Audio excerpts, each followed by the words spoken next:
Our next session, we will be speaking about the requirements of a successful credit application with Afreximbank.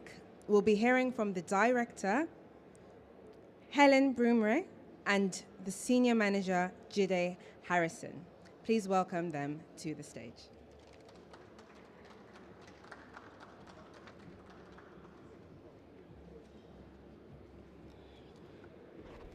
Good morning, everyone. My name is Helen Brume, and I'm the Director and Global Head for Project Finance and Asset-Based Finance at the African Export-Import Bank, also known as Afreximbank.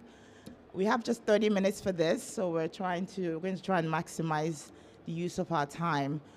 Essentially, what we want to accomplish over the next 30 minutes is educate you on some of our products and what we take into critical consideration when evaluating a credit application to the bank. So I'll just go over a couple of slides just to give you an intro into the bank and what we're all about. Afreximbank was established in 1993, and it was a direct response to increasing our wallet share of trade, and that's global trade. So our primary mandate really is to promote intra-African trade and industrialization and export development. And we recognize that in delivering on that mandate, we also need to support trade enabling infrastructure. So we have a development mandate. We enjoy preferred creditor status. Our key shareholders are African sovereigns. So 52 out of the 55 countries in Africa are our member countries. We are headquartered in Cairo, but we also have regional presences. So we have 6 regional offices in Cameroon, Cote d'Ivoire, Nigeria, Uganda, Zimbabwe, and more recently, we are pivoting into the Caribbean, where 9 out of the 16 Caribbean countries have also acceded to our charter. As of the end of 2023, our total assets were about 33 billion. We enjoy very good ratings from GCR, Moody's, and Fitch. Triple B from Fitch, Baa1 from Moody's, and A2 from GCR. We are one of the ardent supporters of the development of energy on the continent, and you would see that from the makeup of our balance sheet. Our exposure to the energy sector currently consists of almost 22% of our balance sheet. And that obviously is a direct response to what we see in respect of the flight of capital from the continent to support the development of fossil fuels. We're also even taking it a step further, where we're going to be establishing an Africa Energy Bank that should come into operations first quarter of next year. We support all the areas of the value chain for oil and gas, and that includes upstream, midstream, and downstream. And this is just a rundown of some of the key transactions that we've done in the last couple of years. We supported the Dangote refinery with about 2.5 billion, a combination of direct and indirect facilities. We've supported LNG across almost all their trains, including the most recent one, which is the 7th train. We also supported the Cabinda refinery with $100 million and the first integrated power plant in Nigeria, which is the Aba power plant in Nigeria.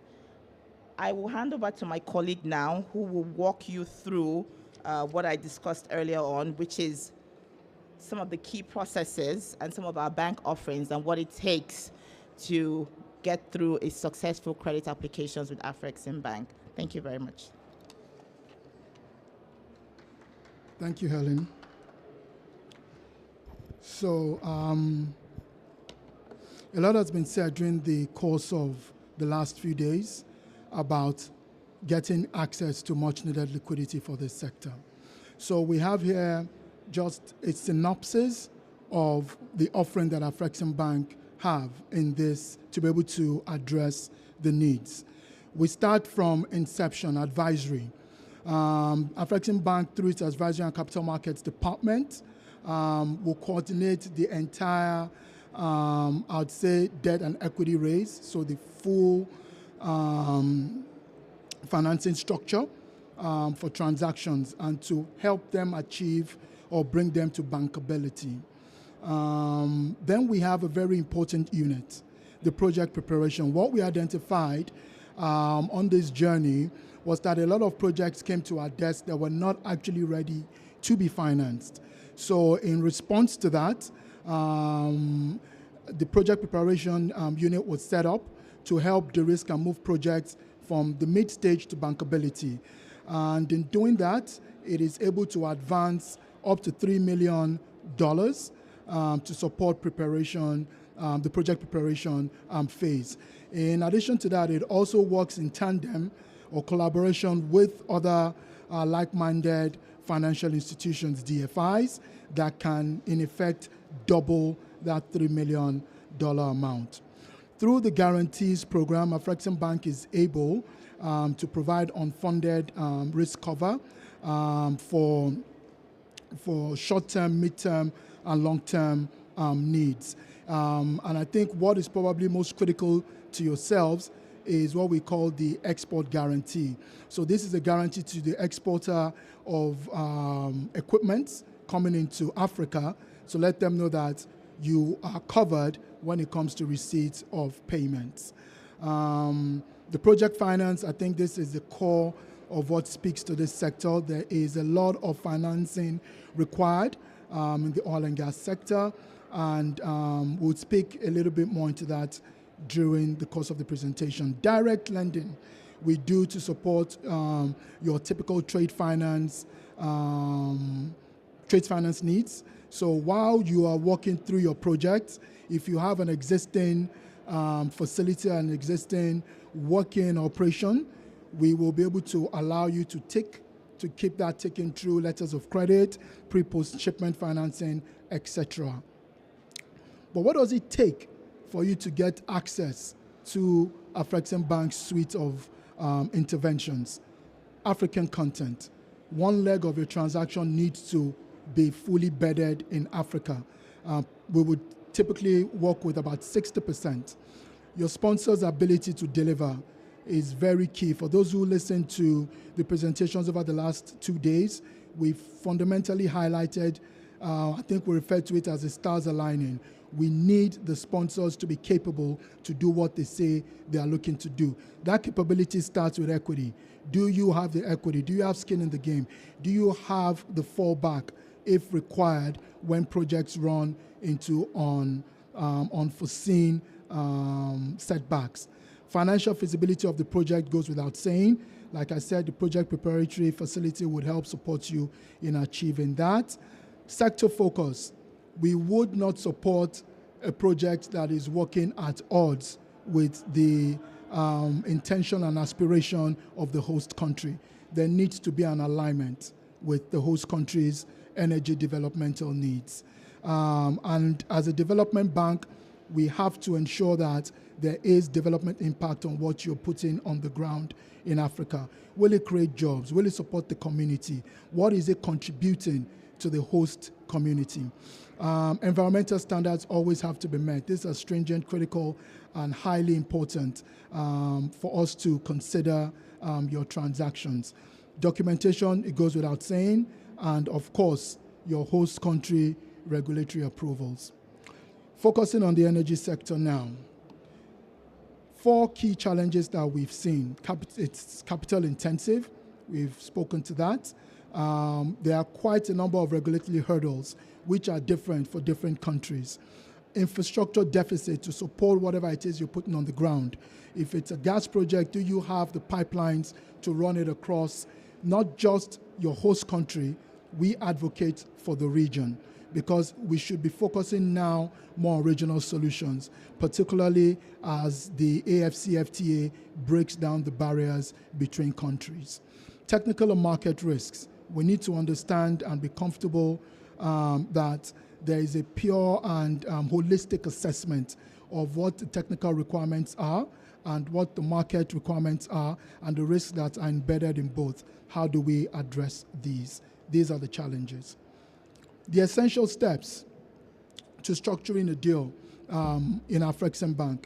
Certain things that we need to understand. The envisaged transaction in itself. We need to understand the flow of documents. A schematic normally helps with this. We need to understand the flow of funds, the key parties within the documentary and flow funds structures. We need to assess the risks, both the ones that are glaring and the ones that are hidden. And it is on the back of this that we then prepare papers that we then take in for credit approval. A final term sheet is developed and the legal documentation is done. What makes a transaction viable from Afreximbank's perspective? We need strong economic fundamentals.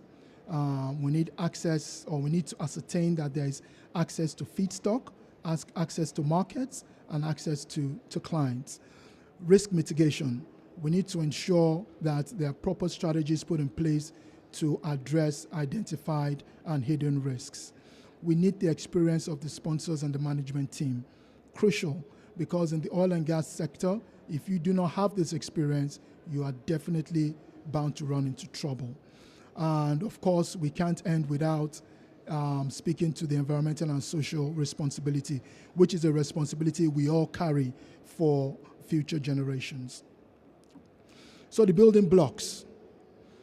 In Afreximbank, we start by understanding the physical transaction, right? We envisage it, we need to see it, conceptualize it in our minds.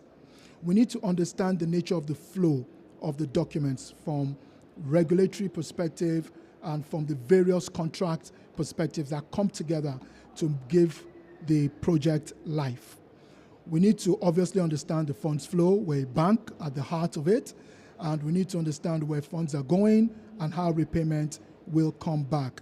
The entities involved in all of this is also very crucial, particularly the government, obviously the financing parties, the distribution channels to market, into and out of to the market, and the project developers, the various contractors that come together to put the project together. Then the risk, we've spoken about this before. Risk mitigation is big with any financial institution. Then once we've identified these risks, we have to mitigate them. Then we develop a term sheet and we document. I think this just gives you a schematic, as we like to see it in banks, of how we move from origination to, I'd say, conclusion. And even when deals go wrong, the processes we take for non-performing loans to remediation to recovery.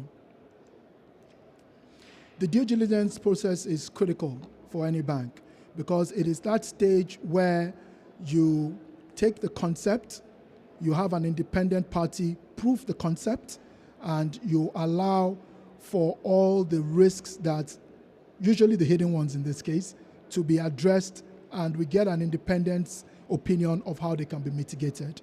All this is to make the project more robust. It's not to add undue pressure or stress. We see any project finance as a partnership, sometimes lasting 10 to 12 years. So in that respect, we need to all ensure that we have all our bases covered.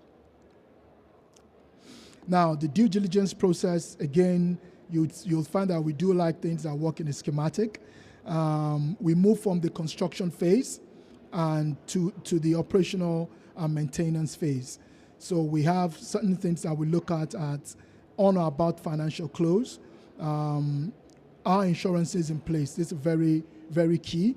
And I'll bring in one of my colleagues to speak very quickly to the importance of insurance before we close this session. Then we move on to handover. Again, you'd find that we have certain considerations: property damage, business interruption, third-party liability, terrorism liability that needs to be covered. And we go on to the operational and maintenance phase. The project preparation I'd spoken to a bit earlier.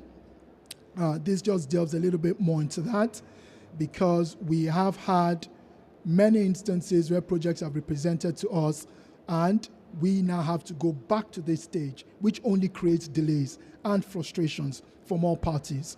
So it is critical that a project is ideally capacitated from a pre-perspective before it is brought to not just us, but indeed any bank to take to the next level. So this just talks you through the things that the project preparation would help with: feasibility, structuring, transaction support, and ultimately financing.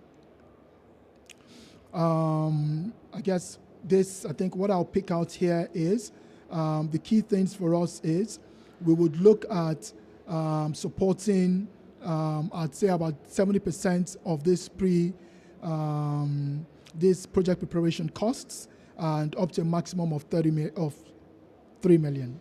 And that can be doubled with the alliance that we have with like-minded DFIs. Eligibility criteria, I think it's pretty much the same as it is for the bank, for any project to the bank. It has to be projects that are aligned with government initiatives. It has to be green or brownfield projects. It's even better if it has cross-border implications. And the sectors, pretty much all sectors, perhaps apart from those that are prohibited. And the regions we have, for us, it's really about a regional focus. We're a Pan-African bank, and we operate in virtually all countries on the continent. And a solution that looks outside your country but fits into the region or the wider continent is more appealing to us. So let's delve very quickly into project financing structures. So I think I'll just go with the schematic, and if you don't mind, you could read along. So again, we start with the project sponsor. That is a key party in the way we look at project financing. We need to be able to understand that the sponsors have the capability to take the project not only forward but to maintain it as and when it is off the ground. Do they have the equity for that? How do they intend to get their dividends out? This we all need to understand from a project sponsor's perspective. The government, again, whatever projects we are looking to support would have some form of government support. Even if it's an independent project that doesn't have any direct government support, it must be aligned with government objective. From an Afreximbank perspective, we then provide the debt facility. Typically, we do not do mezzanine, but we do have a party, a related company, a subsidiary actually, that the funds for export development in Africa that is able to provide equity up to about 50 million in pre-identified projects. Then we now speak to the O&M contractors once we identify these parties, and to ensure that from the moment a project is up and running, we need the comfort that the parties that are contracted are able to run it effectively. Feedstock. Do you have the feedstock to ensure that your project is viable? It is key that your feedstock can last in excess of your financing period. The EPC contractor, yes, they are the ones that are going to put the kit in the ground, so and ensure that it's all coupled together.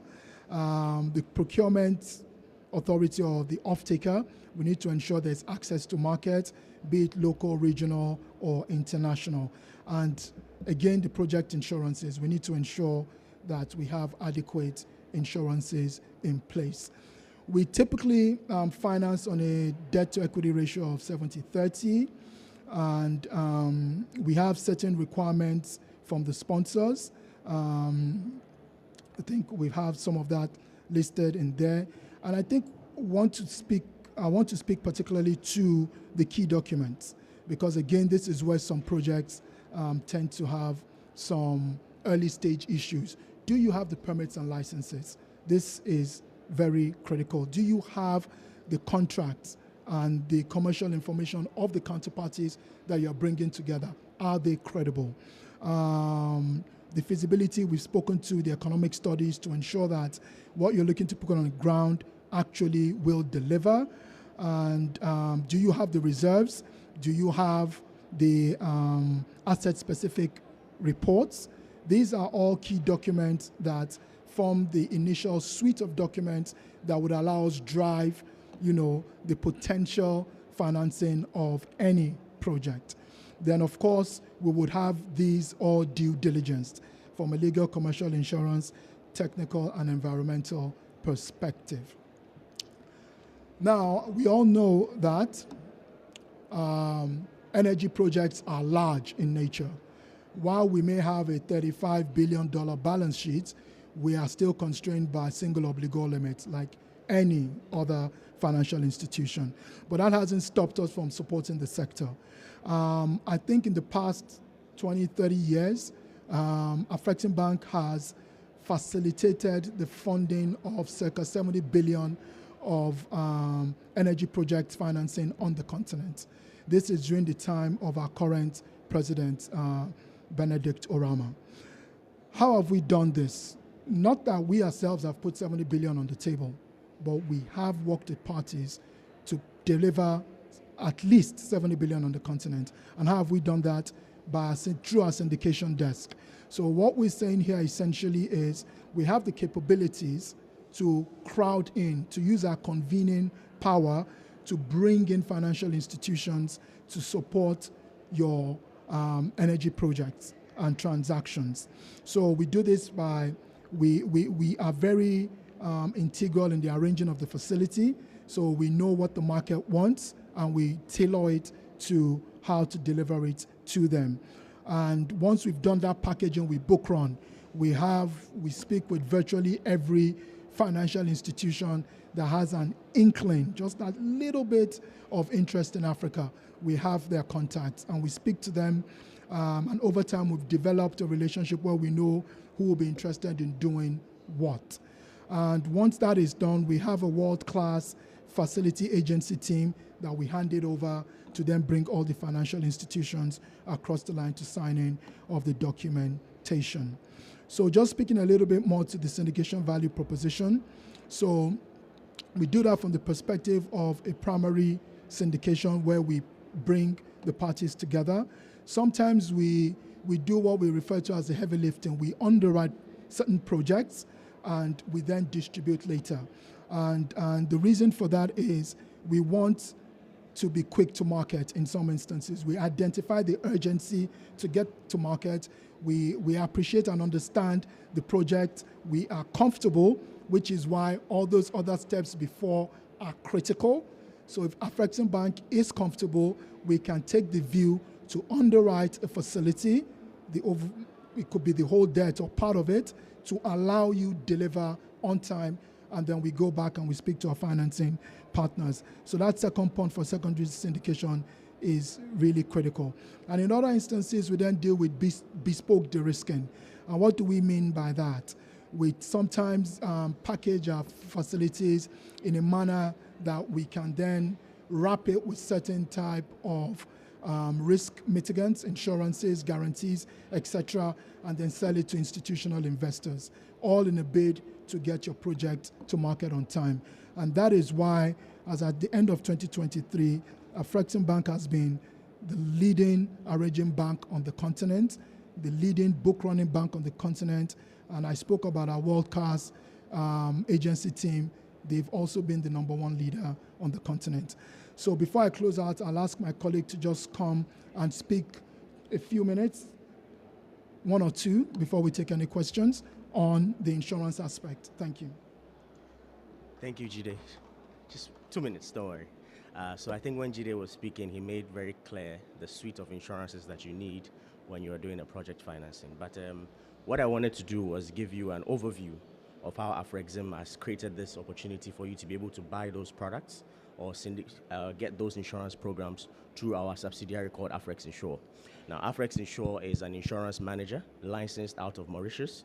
We have 2 licenses. One is a global manager's license and one is an insurance manager license. The global business license allows us to do business anywhere outside of Mauritius on the continent. As you're aware, Afrexim also does business in the CARICOM. So we're able to do business in that space as well. And the insurance manager license simply means that we are not a risk carrier. But what we have done is that we've realized that especially in the energy sector, where a lot of premiums are paid, about 80% of these premiums do not stay on the continent. They go offshore. So one of the things that we've done is that we've done a syndication of Pan-African reinsurance players that we've put together, and through the conduit or the vehicle that we've created called Afreximbank, we're able to pan all these insurances together and be able to secure them on the continent through our Pan-African players. And these players have A-rated security because they are led by Africa Re. There are 3 value propositions that we've done there. 1, we've made sure that the programs are bankable. And 2, we've made sure that the wording of these programs or the structure of these programs are globally accepted. And 3, we have a price point that meets the needs of you, the person that is purchasing the program. So in a nutshell, what we've done is that we've been trying to put all these 3 elements together to hit that sweet spot, to make sure that 1, not only is your program very acceptable to the lenders, because the lenders will require that you have security or you have a structure and insurance that meets their requirements, but also we made sure that they reach a price point that gives you the opportunity to be able to buy into these programs. Thank you very much.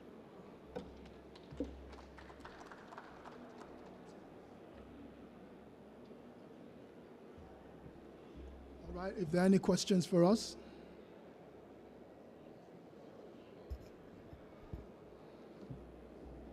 Okay, so we must have done a brilliant job, or we're all still getting off the hangovers from yesterday.